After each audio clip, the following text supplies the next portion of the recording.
Demak berdiri. Masjidnya megah. Namanya harum. Namun di balik kemegahan itu, legitimasi belum benar-benar kokoh. Setelah wafatnya Sultan Trenggana, arah kekuasaan berubah. Tahta tidak lagi sekadar simbol. Ia menjadi rebutan garis darah. Para bangsawan saling menimbang, siapa yang paling sah? Siapa yang paling kuat? Dan siapa yang paling siap? Di tengah suasana itu, sebuah nama tumbuh dalam bayang-bayang. Arya Penangsang. Bukan tokoh yang muncul tiba-tiba. Ia sudah ada. Hanya belum diperhitungkan. Dan Demak belum benar-benar tenang. Ia bukan lahir sebagai pemberontak. Ia lahir sebagai anak dari seorang ayah yang mati secara tragis. Pangeran Sekar Sedalepen. Kematian itu bukan sekadar kehilangan pribadi. Ia menjadi cerita yang diwariskan, diceritakan ulang, diperkuat oleh emosi. Arya tumbuh dengan satu narasi, bahwa ayahnya direnggut bukan oleh takdir, tapi oleh ambisi manusia. Sejak kecil ia belajar satu hal, kekuasaan tidak pernah netral. Namun penting untuk diingat, ia bukan monster. Ia adalah anak yang kehilangan figur, dan luka yang tidak selesai sering berubah menjadi keyakinan. Dalam pandangannya, garis darah adalah hukum. Ia merasa memiliki hak, bukan karena ambisi semata, tapi karena warisan. Sementara itu, di Pajang, Sultan Hadiwijaya menguatkan posisinya. Dukungan bertambah. Stabilitas mulai terbentuk. Benturan ini bukan soal agama. Semua masih dalam lingkaran yang sama. Ini tentang legitimasi.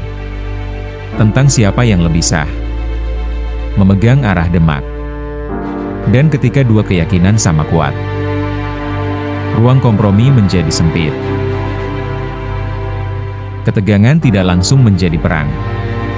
Ia dimulai dari pesan yang tak ramah, dari utusan yang pulang tanpa jawaban, dari strategi yang dirancang diam-diam. Nama Arya mulai disebut dengan nada berbeda. Bukan lagi sekadar bangsawan, tapi ancaman. Pajang tidak tinggal diam, dan Arya pun tidak mundur. Semakin lama, pilihan damai terasa semakin jauh. Bukan karena mereka tidak tahu risikonya, tapi karena harga mundur terlalu mahal bagi kehormatan.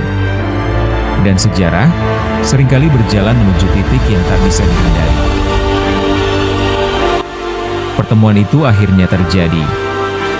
Bukan di ruang istana, bukan dalam perundingan, tapi di medan terbuka.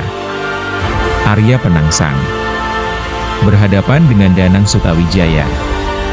Keris terhunus, kuda berderap, debu terangkat. Banyak kisah melebih-lebihkan momen itu. Tentang keberanian, tentang kesaktian.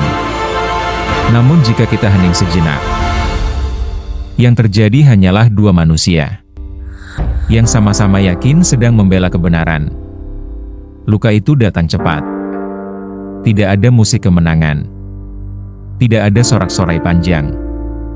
Hanya akhir yang sunyi. Dan satu garis keturunan yang berhenti di sana. Sejarah menyebutnya pemberontak. Tapi mungkin ia hanya lahir di waktu yang salah.